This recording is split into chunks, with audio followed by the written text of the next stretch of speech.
Fala galera, começando mais um vídeo aqui no canal. Hoje eu quero reagir com vocês a um vídeo lá do Castrinho, né? A gente vai ver no canal dele cortes do Castrinho sobre um assunto muito triste para a nossa realidade evangélica, protestante do nosso país. Uma pesquisa que demonstra algo muito preocupante. A gente vai comentar sobre, a gente vai ouvir aí o Castrinho falando, as opiniões dele. Vamos ver se a gente vai concordar com ele sobre o grau de confiança que existe na instituição Igreja Evangélica.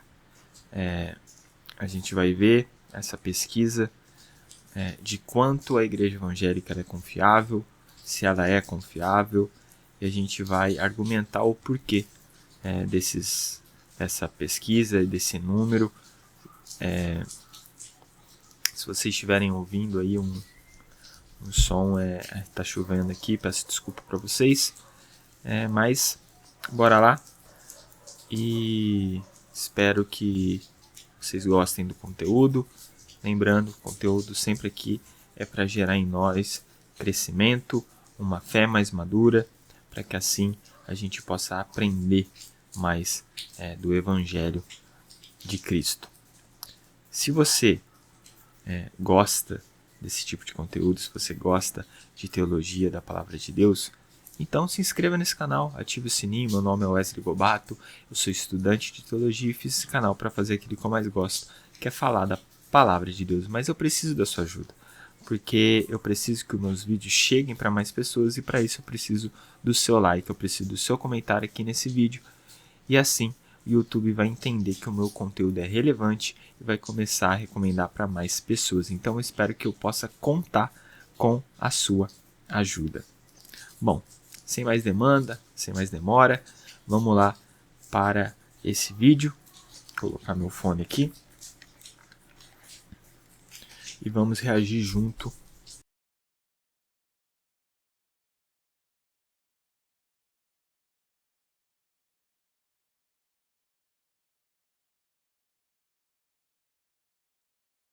Quais são as instituições mais confiáveis e menos confiáveis, né? Então, Polícia Federal segue aqui em 53%, Polícia Militar em 50%, e aqui as menos confiáveis estão Congresso Nacional, Igreja Evangélica, Prefeitura, Exército. Parabéns pro Exército, tá? O Exército tá de parabéns. E aí vai embora. E aí aqui a gente vai precisar entrar numa parada que eu realmente acredito, que a igreja, ela virou pra algumas pessoas reduto pra você passar um pano pra você fazer uma merda. Deu tudo errado, cara, vira crente que você apaga o passado. Você fez uma merda, você fez uma bosta, vira crente que automaticamente você dá uma limpada. Isso é estratégia padrão de celebridade que fazia merda, tá? Padrão, padrão, padrão, padrão. André Surak, né, inclusive, foi uma que deitou e nadou nessa estratégia daí, né? Então, só disso daí, isso já gera umas confianças, tipo assim, o maluco segue a igreja ou ele não, ou ele tá ali pelo não sei o quê. Então, beleza. Mas vamos não jogar a dúvida nas pessoas, vamos jogar a dúvida nas instituições, tá? Eu vou dar aqui pra vocês 3 exemplos que eu anotei, enquanto o maluco me falava, e que acho que vale a pena a gente refletir, tá? Então, primeiro de tudo, vamos pensar aqui no discurso clássico que a gente vai trazer, né? Vamos pensar no discurso clássico de uma igreja grande, que ela diz que o fiel, ele tem que doar o dízimo, mas não é doar o que ele separou pro dízimo, é doar o que vai fazer falta. Então, que ele já é pobre, que ele fique mais pobre ao redor do dízimo, né? E faça o dízimo. Eu vim aqui pra conhecer Deus, e aí eu preciso pagar um espaço que já tá sendo muito bem pago, né? O dízimo que foi feito aqui pra ajudar a manutenção da igreja, a manutenção da obra, mas aqui, pô, já tá ganhando uma bala, né? Como é que eu faço pra eu ficar? Eu tenho que dar o dinheiro que eu não tenho pra isso? Porra, é meio loucura, né? Uma população vulnerável, e esse discurso ele vaza, a gente sabe que existe. E aí vocês vão ver que várias igrejas grandes, cara, elas, porra, começaram a proibir celular dentro da igreja, pra proibir que certos discursos, que certas coisas fossem filmadas. Vocês falam, pô, tá beleza. Mas vamos pro segundo, tipo, então. Bom, o primeiro ponto que ele levanta aqui realmente é um ponto um pouco preocupante. Realmente a igreja, infelizmente, ela tem um abuso em dízimos e ofertas. Eu não sou contra o dízimo, eu não sou contra a oferta, eu acho que tem que ter sim. Sou contra o discurso de se você não for dizimista, você não vai para o céu, você vai para o inferno. Acho que esse discurso não leva a gente a nenhum lugar. Acho muito errado e preocupante um discurso onde tira dinheiro dos pobres, onde tira dinheiro de pessoas que não têm condições, não têm necessidades, por algum tipo de pressão, algum tipo de... Realmente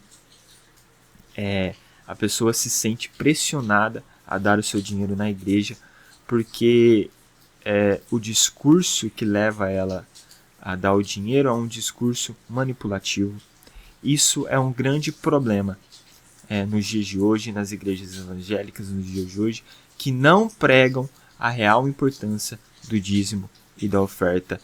E, pior, não dizem e não pregam o porquê o dízimo e a oferta é importante, qual é a primícia disso, o porquê a igreja precisa ter o dízimo e a oferta. É para pagar contas? Sim, também é para pagar contas, mas como ele disse aqui, existem várias igrejas que já estão lucrando muito, que já estão ricas por si só, que já conseguem pagar as suas contas, então por que elas precisam cada vez mais de dinheiro? E é aí que entra a responsabilidade social da igreja, que não existe, porque ao mesmo tempo que existe um discurso manipulativo para que pessoas que ganham pouco dê o seu dinheiro, não existe um movimento na igreja de ajudar as pessoas que ganham pouco, de ajudar as pessoas mais necessitadas, de ajudar os pobres, de ajudar aqueles que estão faltando comida dentro do lar, aqueles que não estão conseguindo pagar uma conta. Então, a igreja precisa ter esse movimento social também. Não adianta a gente focar apenas no dízimo e nas ofertas, porque o dízimo e as ofertas são importantes para pagar as contas do ministério, mas também é importante para fazer aquilo que é o papel da igreja, que o papel da igreja é ajudar os mais necessitados. Assim como vai dizer na palavra de Deus que a responsabilidade do povo de Deus é cuidar dos órfãos e das viúvas, em Tiago capítulo 1, versículo 27, vai dizer que essa é a verdadeira religião aceita por Deus, que era o problema social da época. Então hoje continua sendo de suma importância a igreja ter um papel social, cuidando daqueles que são mais frágeis, daqueles que necessitam mais, daqueles que são os órfãos e as viúvas dos nossos dias. Mas a pergunta é, isso tem acontecido? Está sendo pregado isso nas igrejas? Está sendo pregado a importância do dízimo e da oferta? E outra, esse discurso sobre dízimo e oferta tem um porém. Se a pessoa está em pecado, vivendo um pecado na vida dela, ela não pode dizimar e ofertar. Mas isso não é pregado. Por quê? Porque só buscam o lucro, só buscam o dinheiro. Mas esse dízimo e essas ofertas dessas pessoas não deveriam nem estar sendo aceito. Por quê? Porque essa pessoa está em pecado, só que lá em cima do púlpito tem um pastor falando que ela vai ser abençoada, vai receber 10, 20, 100 vezes mais daquilo que ela depositou ali no altar. Mas, se ela estiver em pecado, ninguém está ali pregando que ela precisa ir lá, voltar no seu irmão, pedir perdão para o irmão que ela tem algum problema e depois ir ofertar. Se arrepender do seu pecado, abandonar o seu pecado e depois ofertar, porque Deus não abençoa quem está no pecado. Deus não abençoa quem está vivendo uma vida de pecado. Deus não vai abençoar uma pessoa que está indo ao seu altar, ofertar, mas que está com uma vida totalmente errada. Deus não faz isso. Então, esse discurso do dízimo e de oferta é que estão errado. O dízimo e a oferta na igreja não é algo errado. Errado é a forma que lidam com isso, a forma que estão dando com isso, a forma que estão pregando e ministrando isso. Tem que parar com essa mania de pregar dízimo e oferta como se Deus fosse abençoar todos aqueles que estão dizimando e ofertando se não colocar o pecado na equação.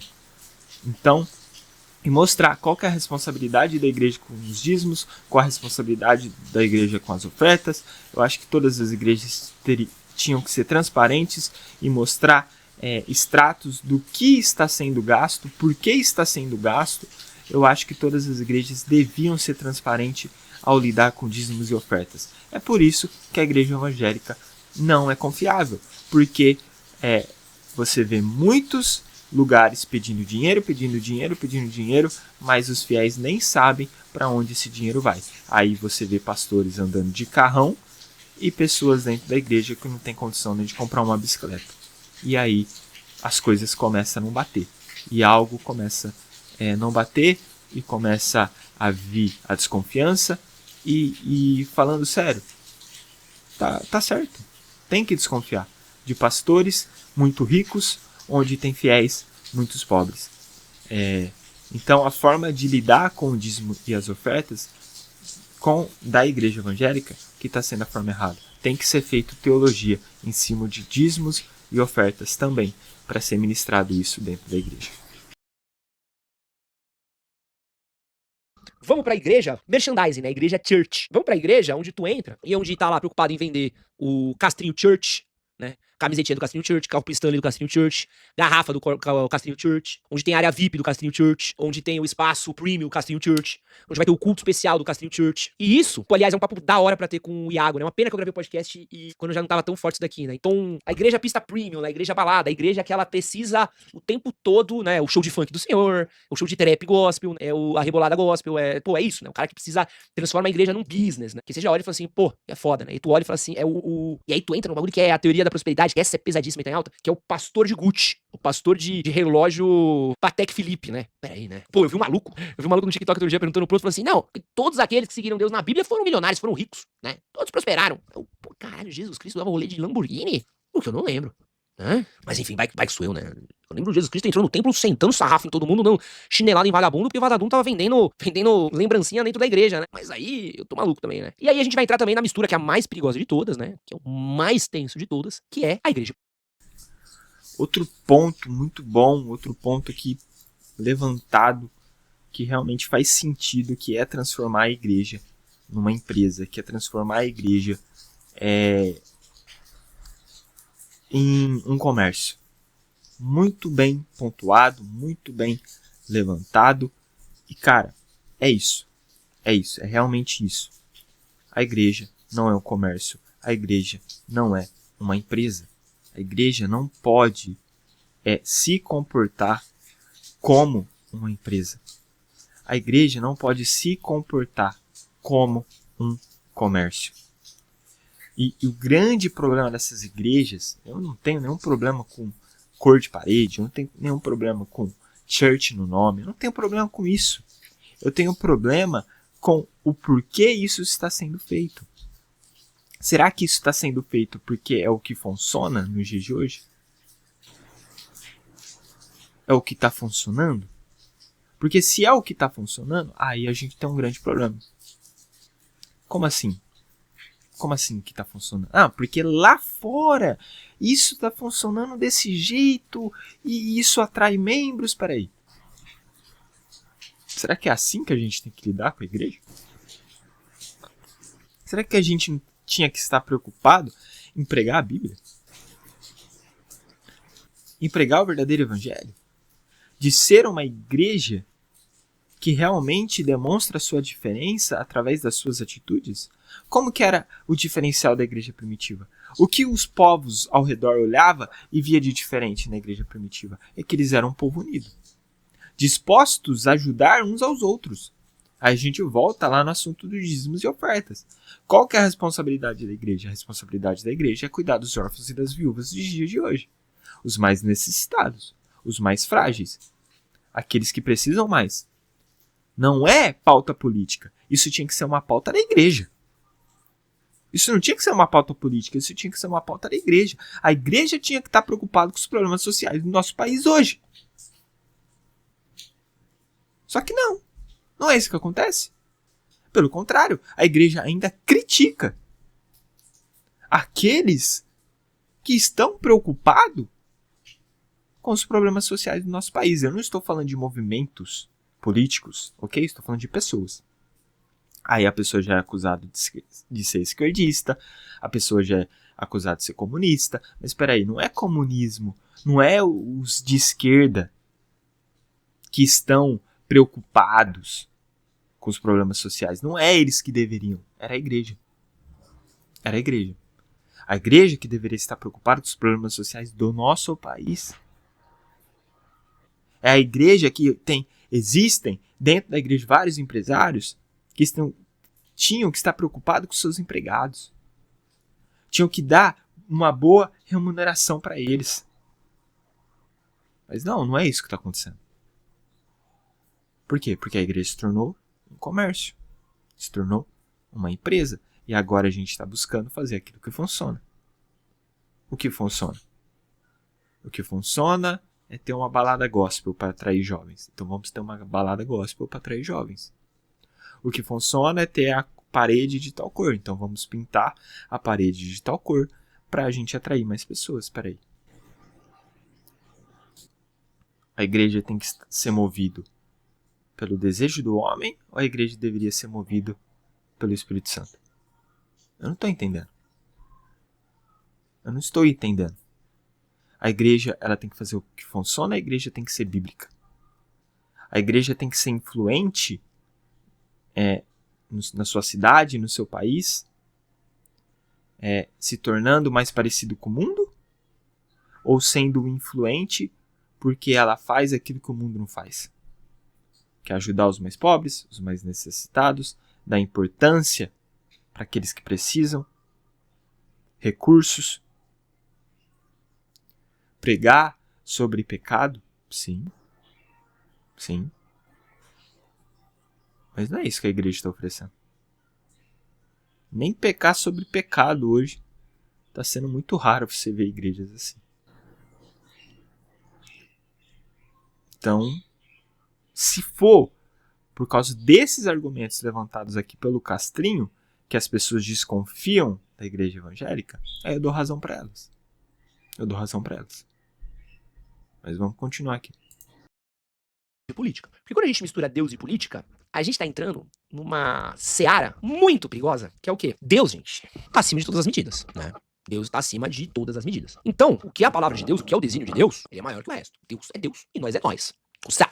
Mas é nós. Só que quem prega a palavra de Deus é o homem. E o homem, ele é corruptível, né? O homem, né, Jesus Cristo, morreu para nos salvar dos nossos pecados. E quando você entra no quesito de política, muitos caras vão usar a palavra de Deus para os desejos do homem. E vão usar a palavra de Deus como ferramenta e instrumento para fazer com que você não questione. Ora, esse é o desejo de Deus. É assim que Deus quis. Quando Martinho Lutero fez a reforma protestante, quando teve toda a questão do protestantismo, de tudo que rolou, das separações da igreja e tudo que aconteceu, era um momento onde a igreja católica ela foi muito pressionada. E a igreja, durante muito tempo, ela foi muito pressionada, porque igreja e política, elas eram indissociáveis durante muito tempo, né? Então você tinha momentos em que quem decidia quem eram os reis era praticamente a igreja, né? Era a igreja que coroava os reis, era a igreja que mandava nas coisas. O governo do Estado, ele precisava estar sujeito à soberania da igreja. E a igreja, de novo, né? Também, no caso da igreja católica, ela era submetida aos homens, né? Uma igreja que tinha muito dinheiro, muito poder, né? Tinha sua própria agenda, muitas vezes. E aí a gente precisa começar a entender que quando a gente vai fazendo essa mistura, né, a gente vai começando a perder um pouco a autonomia de certas coisas. Porque a partir do momento que você acredita na sua fé, tu coloca uma pessoa como portador da tua fé, e esse cara, de má vontade, usa a tua crença pelo desejo político dele, pelo desejo dele de poder, você tá preso num sistema que ele é inquestionável. O cara mete um Deus acima de todos. É um mensageiro de Deus.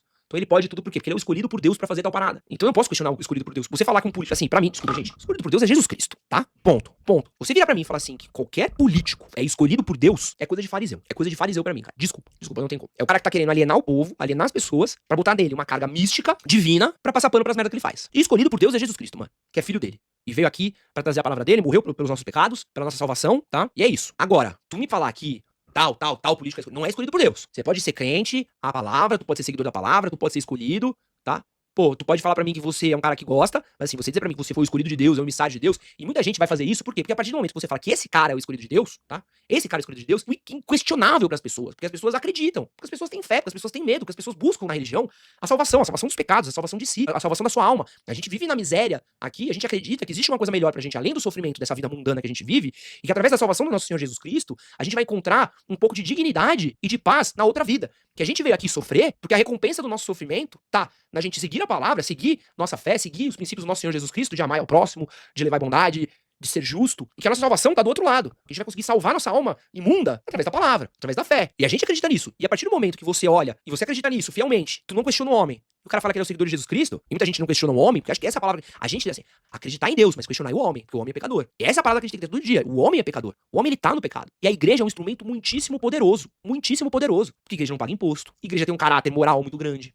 Igreja tem um papel moralizador e de comunicação e de influência muito grande. Igreja é uma responsabilidade muito grande. E agora, se o pastor tá de Gucci, tá de Prada, pregando a humildade, sabe? É um pastor milionário, enquanto os fiéis deles ardem na pobreza, cara. É isso, quem pôs Jesus na cruz foi o homem, cara. Isso é muito louco. E aí o cara... parabenizar o Castrinho, porque ele pregou o evangelho agora. Ele pregou o evangelho. Discordo de alguns pontos. Acho que a igreja e a política se mistura sim, mas eu vou explicar o porquê disso. Mas ele pregou o evangelho. Também acredito que todos que estão no poder, as autoridades, são estabelecidas por Deus, porque a Bíblia vai falar isso, né? Não vou lembrar aqui o texto agora, mas existe, né, textos que dá a entender que as autoridades foram estabelecidas por Deus na sua soberania, mas o que ele disse é real. A nossa esperança não deve ser num homem. A nossa salvação não está no homem, a nossa salvação não está em um político, a nossa salvação está em Jesus Cristo. Não vai ter um reino aqui na terra que vai nos dar uma esperança, que vai dar uma vida perfeita para nós, que vai resolver todos os nossos problemas. Não há. Existe apenas um reino que vai trazer isso para nós. É o reino de Cristo Jesus. É por isso que nós, como cristãos, deveríamos estar muito mais preocupados em anunciar esse reino do que estar preocupado com as coisas desse mundo. A gente tem que, sim, olhar para a economia, votar no candidato que a gente acha que é o melhor candidato para o país, cumprir nosso papel como cidadão. Dá a César o que é de César, dá a Deus o que é de Deus. Mas, por outro lado, precisamos estar focados no reino de Deus e não no reino desse mundo. Porque é um reino fracassado, com pessoas que são falhas e que vão fracassar, políticos que são falhos e vão errar, mas aí a gente está endeusando políticos. Qual que é o papel da igreja na política? É aí que eu quero entrar. Qual que é o papel da igreja na política? É fazer aquilo que os políticos não fazem. Esse é o papel da igreja. Opa, a igreja olha, não, isso está errado.